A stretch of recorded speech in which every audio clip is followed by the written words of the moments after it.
Hello and welcome everyone to our final installment of AFTO's fall webinar series. I'm your host, Carrie Rigdon. We are rounding out our fall series with another great topic. Today, we're featuring a foodborne illness outbreak investigation associated with consumption of raw dough. We've got two excellent speakers here with us today, but first, a little housekeeping. So this session is being recorded, and all those who registered will receive a link to the recording, as well as a copy of the slide deck. You'll receive that in an email within the next week. And if you have questions for our speakers, we ask that you leave them in the Q&A box, and we'll address those during the question and answer portion at the end of our session. We ask that you use the Q&A tool instead of the chat because it makes it easier for us to see the questions. And also during the Q&A portion, if you'd like to ask questions verbally, you can use the raise hand feature at the bottom of your Zoom screen and we'll prompt you to unmute. So now it's my pleasure to introduce our speakers.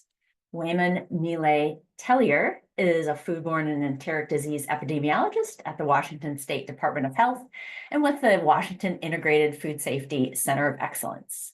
Mile Tellier earned her Bachelor of Science in Public Health, concentrating in environmental health and emergency preparedness from Northern Illinois University. She began her public health career as an environmental health sanitarian at a local health department in Northwest Illinois. Later, she joined NSF International as a food safety auditor in Chicago, covering the Midwest territory and performing food safety and brand quality audits at major chain food establishments.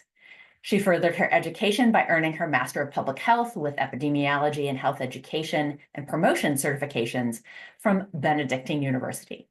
And since October 2020, Mile has served as the Foodborne Illness Outbreak Coordinator with the Environmental Public Health Food Safety Program at Washington State Department of Health.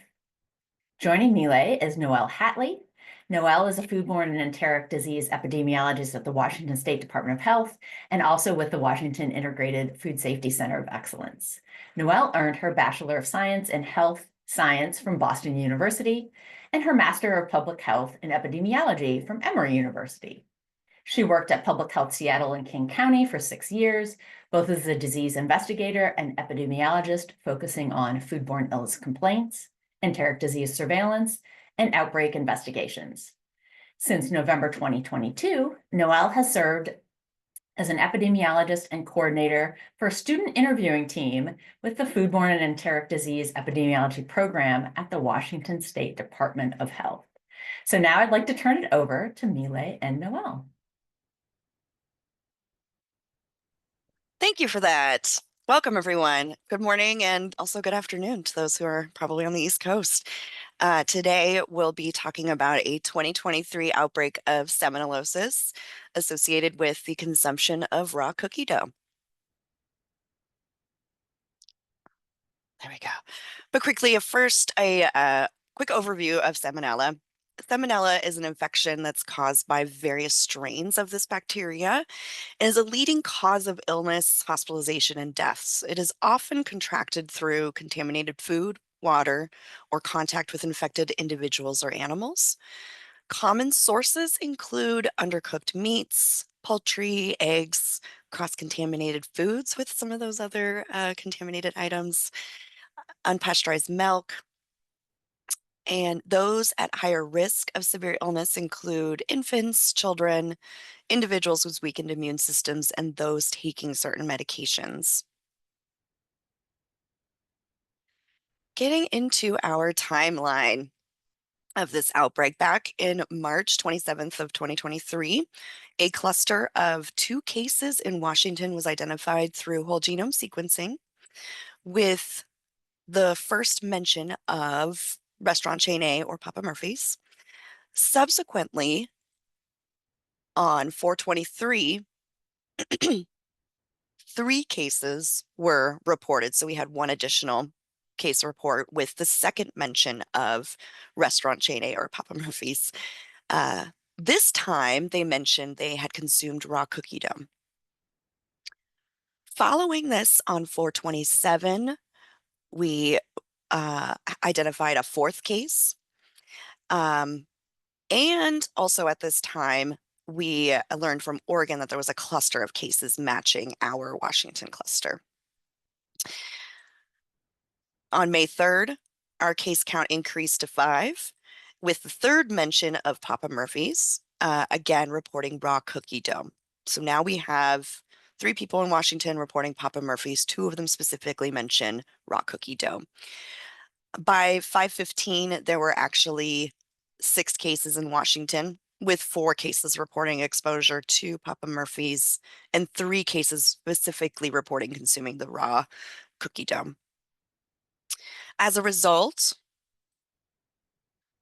we met with Public Health, Seattle and King County, which was the jurisdiction in which the Papa Murphy's locations were identified.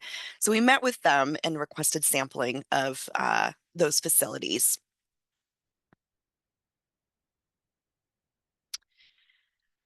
CDC also assigned an outbreak code. CDC also assigned an outbreak code and the same time that we met with Public Health Seattle, King County. On 5/17, the Washington State Department of Agriculture Rapid Response Team was notified about the outbreak response. And on 5/18, Public Health Seattle and King County collected unopened bags of dry cookie dough mix from multiple Papa Murphy's locations. These samples were then sent to the Department of Health, Public Health Lab for testing, specifically for Salmonella.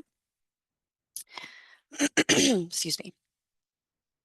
And on 5/20, the corporate office for Papa Murphy's issued a stop sell order for the raw cookie dough, which was actually found in 2 different products that they sold, a chocolate chip and a s'mores variety. Papa Murphy's was able to notify 96% of their store locations about this issue, and the prepared cookie dough and s'mores bars were destroyed in all locations, even all the way out in Abu Dhabi. So they did an excellent job trying to reach all of their franchises and facilities to get this product off the market. On May 22nd, a total of 8 dry cookie dough mix bags were tested at the Washington State Public Health Laboratory. And on 5/23, the Washington State Department of Agriculture, or RRT, was asked to collect flour and environmental samples at the flour mill. Retail samples were collected by WSDA, Oregon, and Idaho. On 5/25, 8 dry cookie dough mix bags tested negative for Salmonella. We regrouped with the entire team, including WSDA, the rapid response team, and tried to determine a course of action.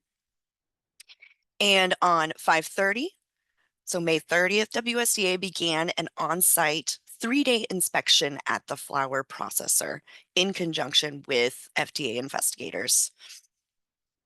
Samples collected on June 1st were tested for Salmonella, and samples, samples were collected on 6/1, were tested for Salmonella, and on 6/2, those results were obtained from the FDA laboratory here out in Bothell, Washington.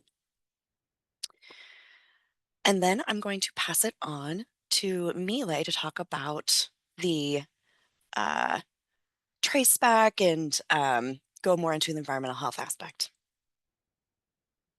Were you able to get control, Mile? We're switching control of the presentation, and it looks like you're still muted.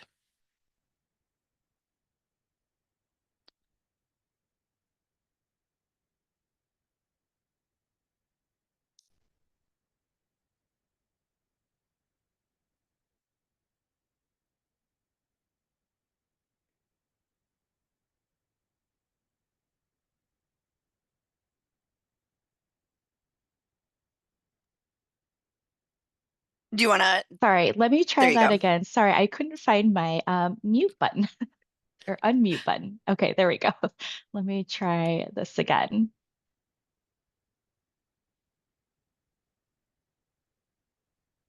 Thank you for Okay. bearing with us in our technology Yes. issues. Okay, so hopefully this is gonna work. Okay. So what exactly were we interested in? The, uh, oh, is it proceeding? Sometimes if you just click or on the screen itself, There we it'll go. go. Okay. So the cookie dough mix. So it was used for two products of interest. So our chocolate chip cookie dough and the s'mores bars. Um, We did look into the other ingredients as well. So the chocolate chips, margarine, and brown sugar. However, through our ingredient sourcing, we found that the chocolate chips and the margarine were sourced from national distributors. So, meaning they were shipped across multiple states and were likely used in a variety of other products beyond the implicated cookie dough. And so, if these ingredients were contaminated, illnesses would have likely occurred in multiple locations and impacted a broader range of other products and consumers. So, we weren't seeing any similar outbreaks or illnesses that were linked to those products. Or products containing chocolate chips or margarine. So, that suggested that they were not the common source. As for the brown sugar, that was locally sourced, so its potential contamination would have been geographically linked.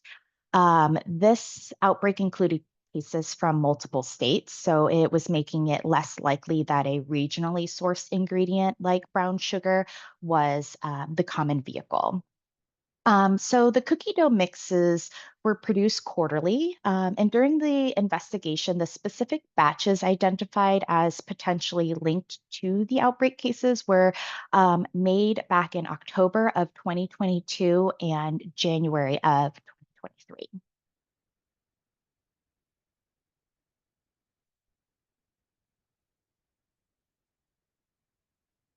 There we go. Okay. So the cookie dough mix is sold in bulk and arrives at the chain locations in large 14.25-pound bags. At the store level, the mix is then combined with the margarine, with water, and chocolate chips to create that final product. The chocolate chip cookie dough mix, once it has been prepared, has a shelf life of 10 days. And so once it's been prepared, it is then repackaged into smaller 16-ounce containers that are more consumer friendly. And then each container then features a product label that includes the branding, nutritional information, and then instructions on how to prepare it. Many consumers mistakenly perceive cookie dough as safe to eat raw, particularly when it is sold in ready to eat or ready to consume packaging, despite the warnings on the label. So, this outbreak does underscore the need for improved education regarding the risks associated with raw dough consumption and the dangers that's linked to uncooked flour and raw eggs.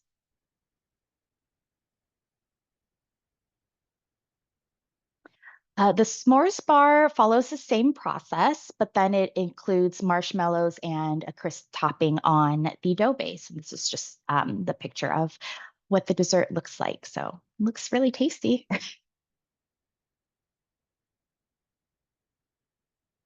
Okay, so in our investigation of the cookie dough distribution from Traceback, we identified two primary distributors, one located in Portland, Oregon, and the other in Kansas City, Missouri.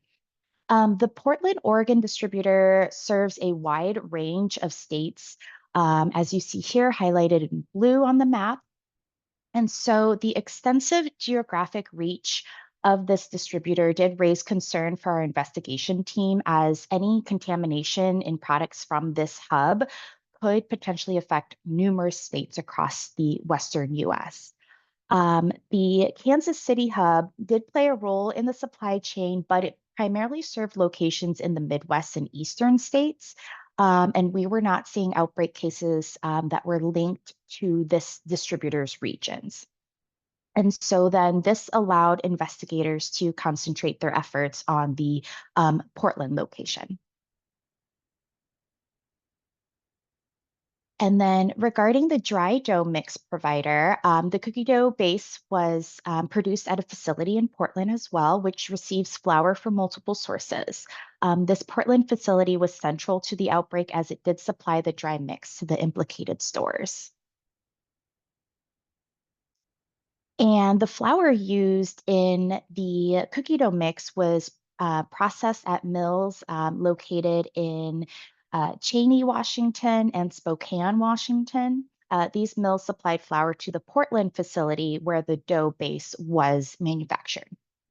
So distribution was crucial in this investigation because the outbreak cases were primarily concentrated in Oregon and Washington. And so this allowed investigators to focus on that Portland distributor as well as the mills in Cheney and Spokane as likely points of contamination.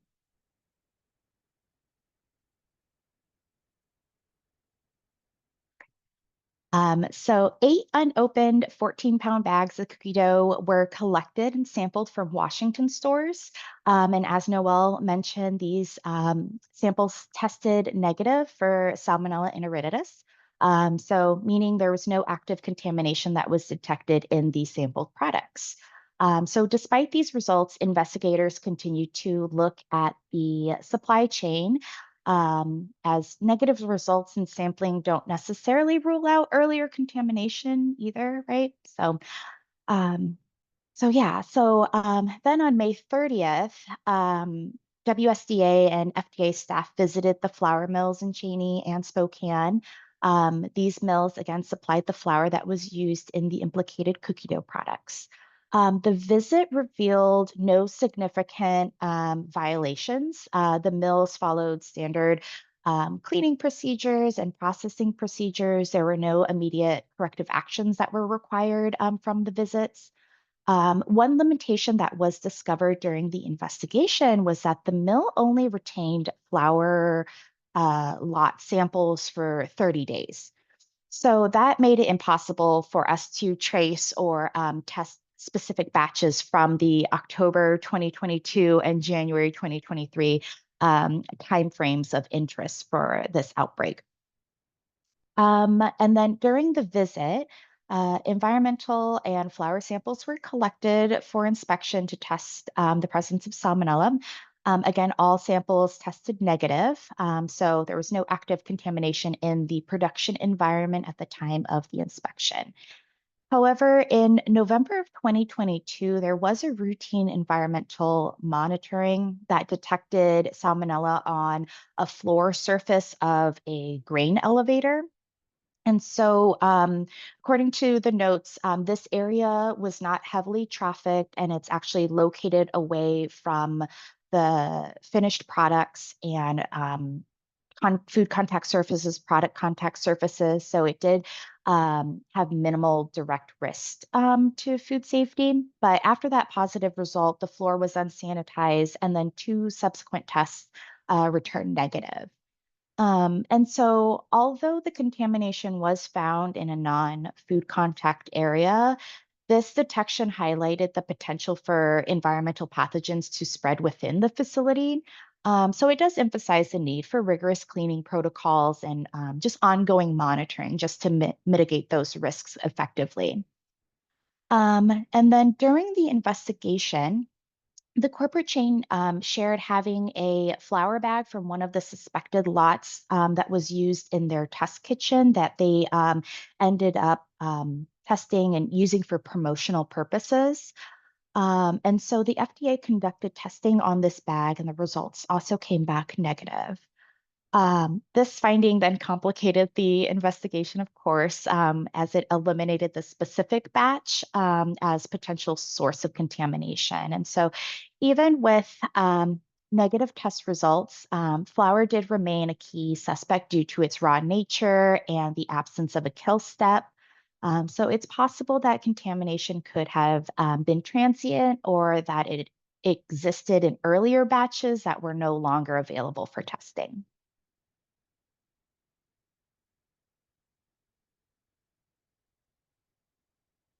Okay, back to you, Noel. All right. And due to some excellent interviewing work, a lot done by our local health jurisdictions, it quickly linked raw cookie dough as a suspect product.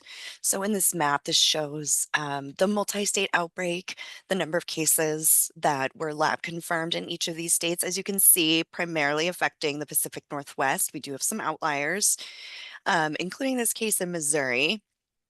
But overall, onset dates ranged from February 27th to May 28th of 2023. There were 26 cases total, 2 hospitalizations, thankfully 0 deaths. 81% of the ills were female. Age range was 14 to 81 years old with a median age of 48. Oregon ended up having the highest case count, followed by Washington and Idaho, Utah and California with 2, and Missouri with 1. In the end, we actually had 7 cases total, 6 that were lab confirmed and 1 probable. For our cases, the onsets ranged from February 27th to April 28th. Out of our 7 cases, we had one hospitalization. These cases were from 6 counties spread out around Washington, and isolation dates for their specimens was February 28th through May 5th. So as we were in the middle of investigating this, we were getting new cases. For our cases, it's similar, actually a younger age group, 15 to 54, with a median of 27. And just like the full outbreak group, it was about 86% female that were affected. So out of our 7 total cases, all 7 had initial interviews. We also conducted 3 national or NHGQs, the National Hypothesis Generating Questionnaires. We also conducted 4 supplemental interviews. In the end, 5 of these 7 individuals consumed either raw cookie dough or the raw s'mores bar. Those were from 5 different Papa Murphy's locations. Looking at the sequencing results, the 6 cases in Washington that were sequenced, again, we had 6 confirmed and 1 probable case that was not sequenced. So the 6 cases in Washington were within 0 to 1 alleles of each other, and the 26 cases nationally were within 0 to 2 alleles of each other. So all isolates were highly related by CG-MLST.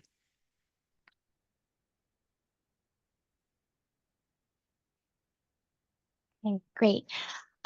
So with our lessons learned, as there's always lessons learned with outbreak investigations, right? So collaboration between regulators and the company was essential to the investigation success. The company was open and responsive, promptly supplying supplier information, their product processes, and distribution details. And so this allowed investigators to quickly identify potential contamination points and even initiate a product recall before confirming through lab results. And sharing the EPI information, if it'll click, there we go. Sharing the EPI information was crucial. So helping the company understand the urgency of the situation and then guiding important decisions like product recalls. Interviews with affected individuals linked illnesses to specific cookie dough products, while distribution data then connected the suspected batches to outbreak cases. So this cooperation was vital in advancing protective measures to safeguard public health. There was also a regional coordination that was strong across our Washington and Oregon agencies that played an essential role in responding effectively to the outbreak. Both states just conducted joint meetings, I feel like constantly, to share findings and align their investigative efforts. So this did ensure consistency in sampling plans, investigation plans, and even public communications across state lines. So that minimized delays, and it facilitated a quicker, more focused response.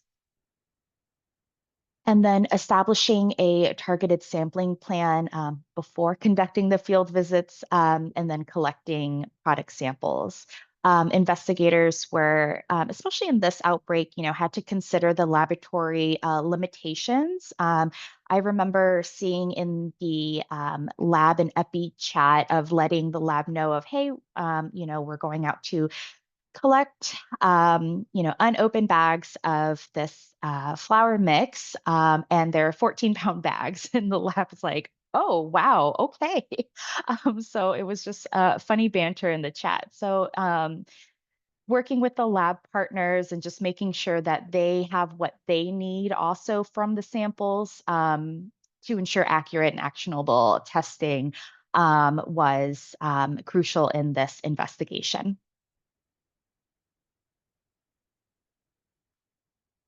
The Washington State Department of Health currently lacks a formal data sharing agreement. So we do run into data sharing challenges, for our outbreak investigations. And so this formal data sharing agreement between the FDA it's the 2088 agreement.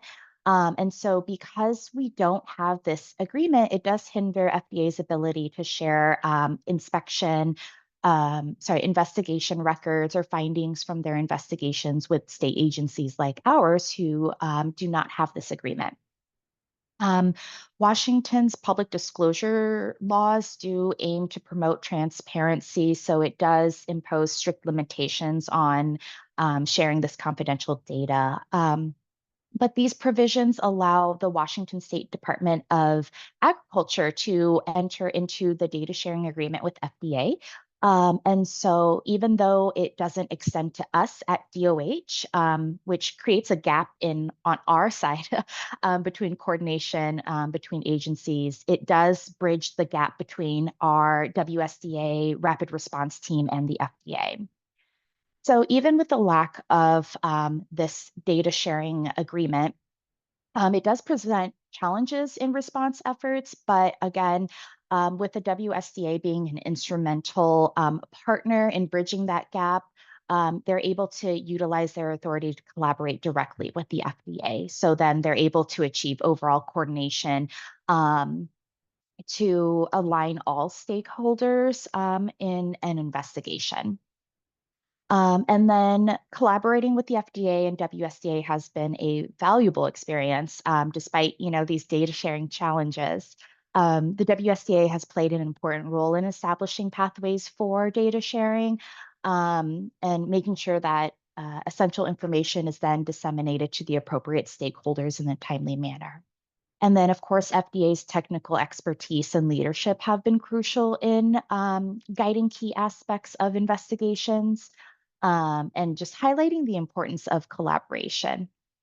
So together, these agencies do demonstrate the effectiveness of teamwork and addressing barriers and promoting safety in our food system.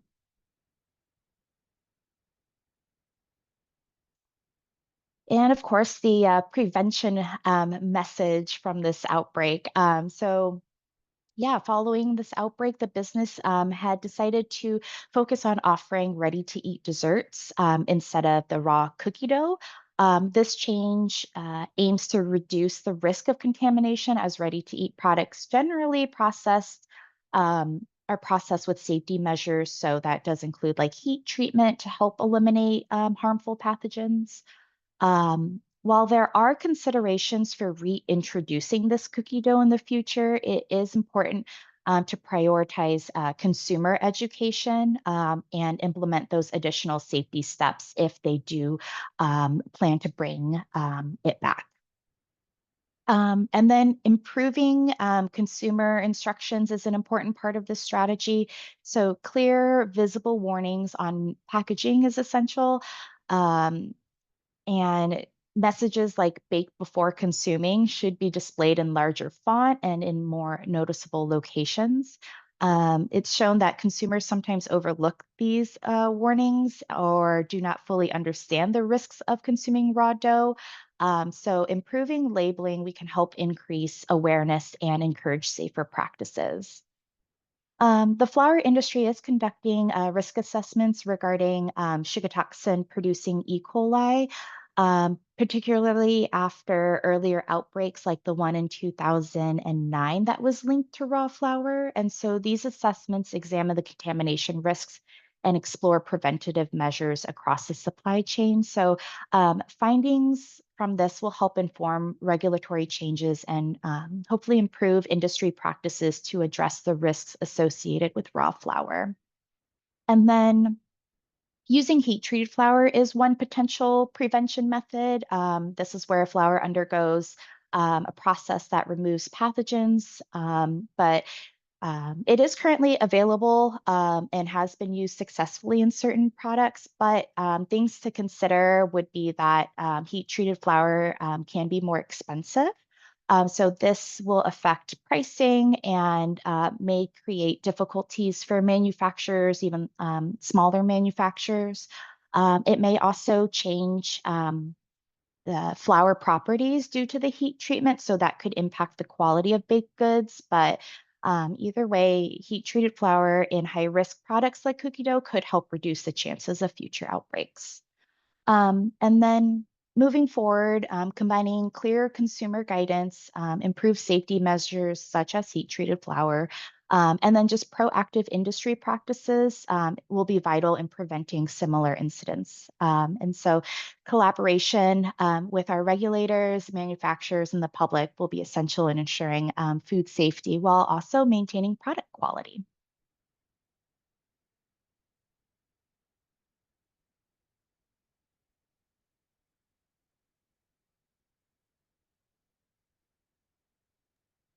And lastly, we just want to acknowledge all the wonderful people who worked on this. And I did not, unfortunately, we did not include everyone who worked on this outbreak. There were at least 5 other LHJs with multiple people who were helping with interviews. And but this is just a taste of all the people who worked on this outbreak investigation. I mean, we had folks from CDC, FDA, Oregon Health Authority, Public Health Seattle and King County, Idaho Department of Health and Welfare, and then Washington State Department of Agriculture and the Washington State Department of Health. Thank you all for your time. Excellent, Noelle and Mile. That was great. So now we come to my favorite part, Q&A. If you have questions, feel free to put them in the Q&A, use the Q&A tool or raise your hand. I do see that we have one raised hand already, Victoria. Could we unmute Victoria? Please go ahead.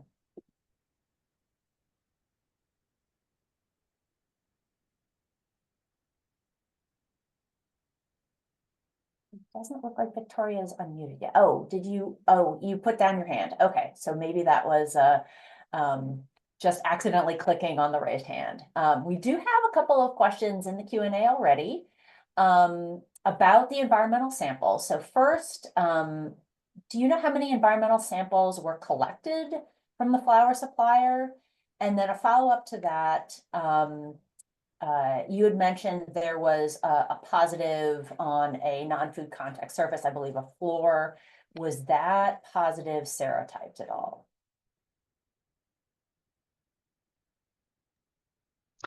Great questions. Let me just double check for the flour collected at, I don't have the exact number that was collected by WSDA or FDA staff that visited those mills, nor the serotype, unfortunately. But I am happy to dig for that information and send it along just to be able to answer that question because I don't have that on me right now. Apologies for that. Thanks for that. We have another question about the cause. Do we know the cause of the flour, how it gets contaminated? Or how it was contaminated in this instance? Take that one on, Noelle. Yeah, in this case, we are unsure exactly how the flour was contaminated, but theoretically, we know contamination could occur starting in the field in which the wheat is grown, just from whatever is out in the environment. And there are a lot of potential contamination points along the line. from when it's processed at the flour mill to when it eventually gets sent to a distributor or a company that uses it in their product. So unfortunately, in this outbreak, we don't know how this um, flour was exactly contaminated. Another question about environmental sampling, but this time in the stores.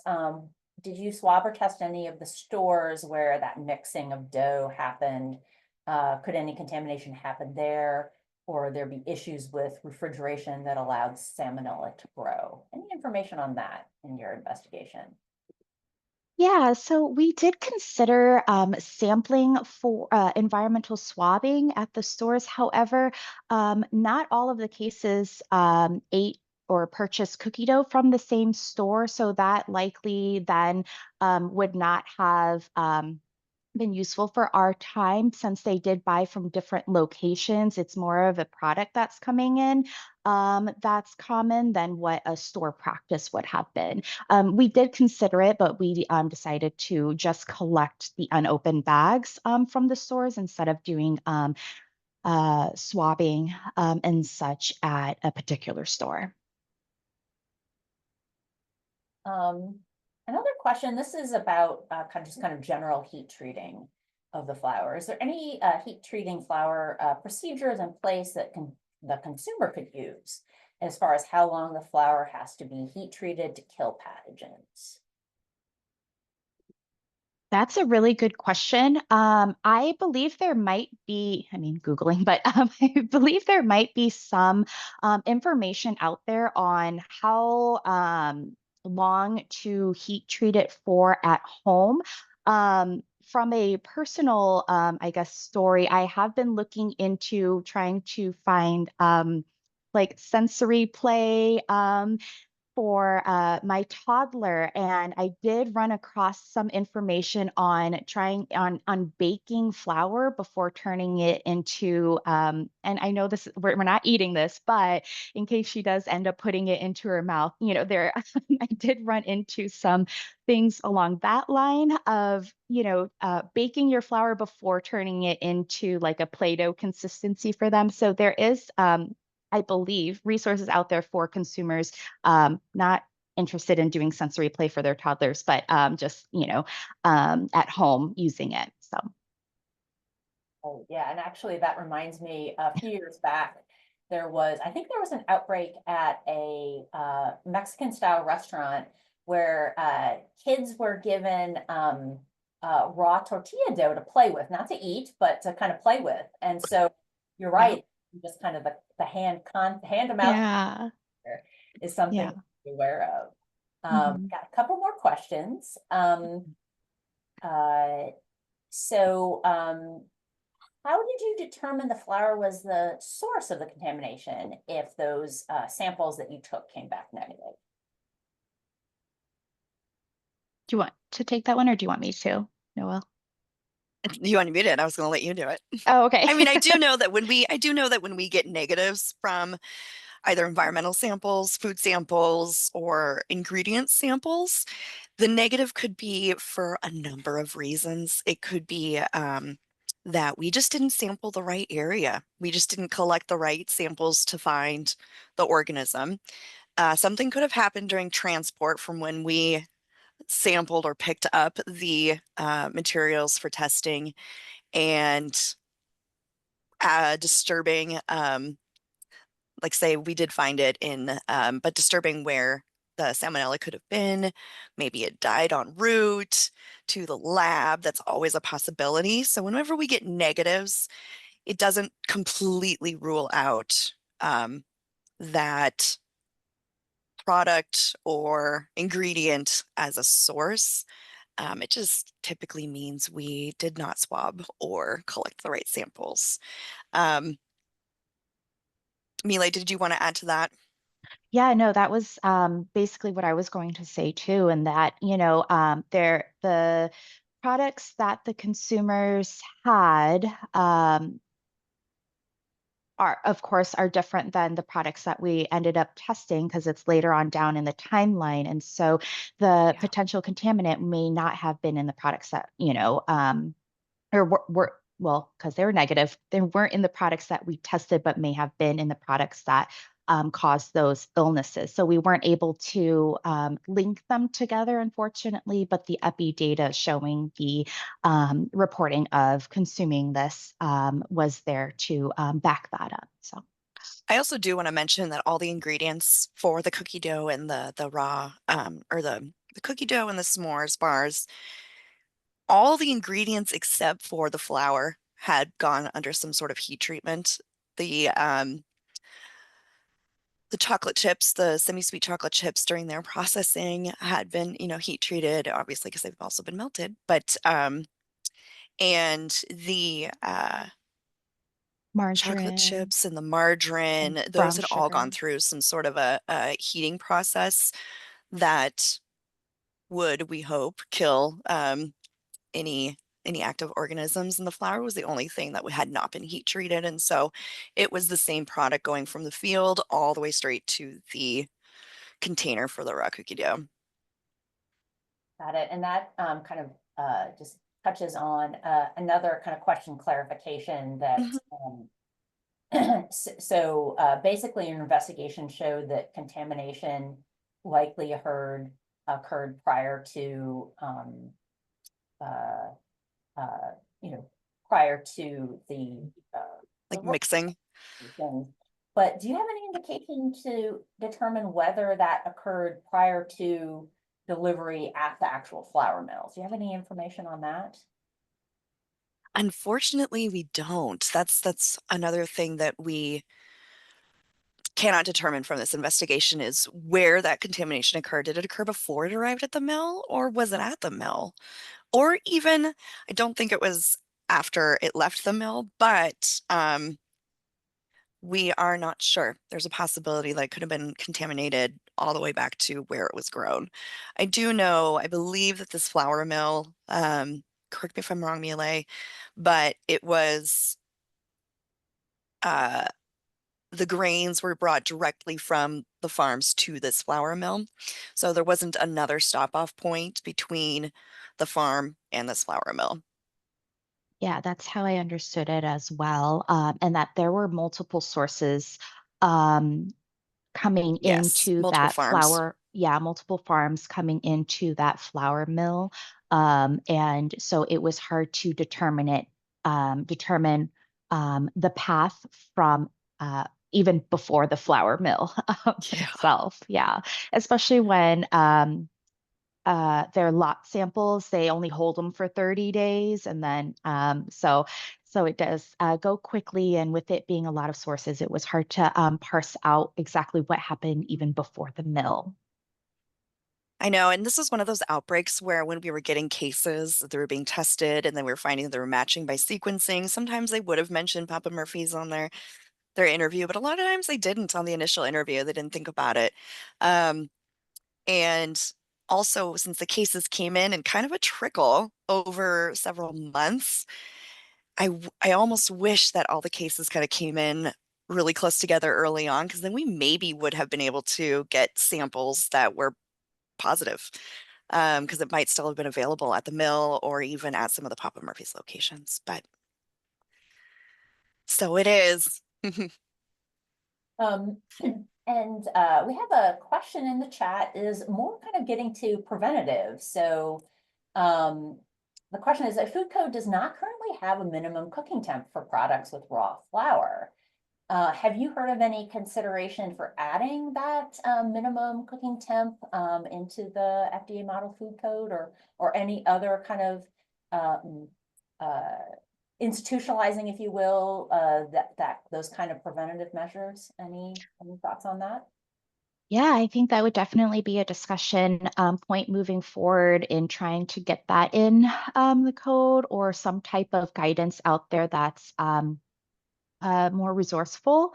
But yeah, I think that's a FDA question maybe to get that discussion going and that process. So And I actually have a question. So you had mentioned that Papa Murphy's afterwards had then, shifted to um, ready to eat desserts. But I understand that they are also a take and bake pizza shop. Do they take any precautions? Just so I'm based in Minnesota, and I know Minnesota had had some issues with uh, illnesses from contaminated flour for kind of Mhm. undercooked dessert items at one of our restaurants here. So I was just kind of curious, do you know of any preventive measures that they take for their take and bake pizza? Yeah, Just I believe, curiosity, I suppose. yeah, I'm not actually sure the labeling on on the pizza themselves, but I believe, yeah, with the whole take and bake model, it's going to be less common for people to be eating that pizza that's frozen raw than it is cookie dough. So I don't know, Noelle, if you have anything on their take and bake. Not really. All I know though is that they did use different flour source for their pizzas. Because I remember thinking about that, being like, oh, wait a second, are we missing something? Are we just looking at the desserts when we really should be looking at both? Um, Yeah. yeah, but so that was a good thing that these are different flour source for their pizza. But I'm unaware of any actual preventative measures. It's unfortunately at this time really dependent on the consumer to fully cook the pizza, which is not ideal. Yeah, thanks for that. And I see we have another hand up. Harry, if we could unmute Harry and go ahead and ask your question.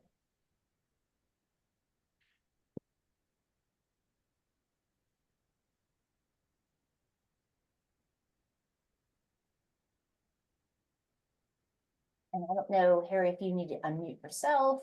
Um, it looks like you're still muted. I did give him permission to talk. He just needs to unmute. Okay. So it sounds like you're double muted, Harry. So if you're unmuted on our end, but you need to unmute on your laptop or computer. If you can't get that to work, maybe you could put your question in the Q&A. Sorry about the technical issues. While we're waiting for that, I actually have a follow-up question for you, Noelle. So in the bio in the introductions, I know in 2022 you took over leading a team of students doing probably outbreak interviews. Were that Some. used for this investigation, and how did that go? This one, did we actually use? Yes, actually, we did have some of the students doing the NHGQs or the National Hypothesis Generating Questionnaires. So the students that we have right now, typically we have about two students who are in the process of getting their MPH, and we have them for about 2 years. And for their first year, they're mostly doing these NHGQs for all of our Salmonella cases, regardless of whether they've been identified as part of an outbreak or at least yet. And so a lot of the interview information we got for Papa Murphy's did come from our student investigators. Great, yeah, Yeah, I think yeah. that's a really good model. They're a wonderful resource to have. Yes, And I'm so lucky that we have them. that's excellent. Great. Well, we are rounding out our 50 minutes here. So thank you all for participating in today's webinar and all of your insightful questions.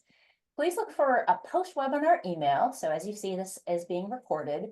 That email is going to include access to the recorded session and a PDF version of the presentation. Also, I want to let you know that after we'll be posting links to the video recordings of the entire fall webinar series, including this one, in an upcoming issue of our e-newsletter. So if you don't get e-news, I'm going to put the link in the chat for everyone. So if you don't get e-news, I highly encourage you to subscribe. And then lastly, keep an eye out for a new webinar series that ACTA will be hosting in the new year. So thank you all and happy holidays to everyone. Thanks for joining. Thank you, Carrie. Thank you. Take care.